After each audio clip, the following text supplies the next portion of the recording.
Bona nit, poble. He llegit que l'Església Catòlica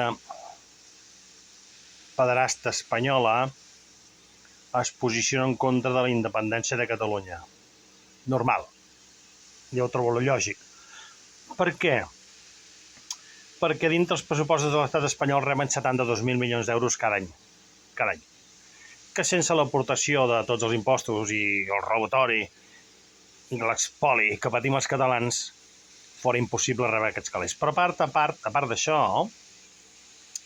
ells, els bisbes, són notaris.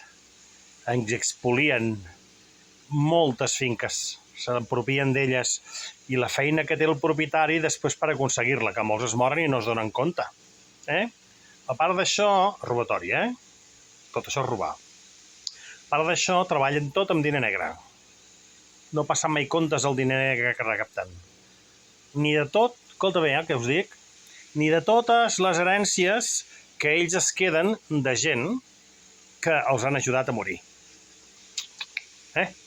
I no heu vist mai que l'Església Catòlica tingui una inspecció d'Hisenda, ni una complementària, ni hòsties consagrades d'aquestes, d'acord? L'Església espanyola roba, punt. 2, treballa amb diner negre, punt, i a més és pederasta. D'acord? Ni cas, el dia que siguem independents,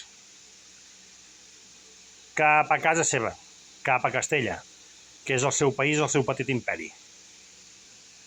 Visca Catalunya lliure, companys i companyes.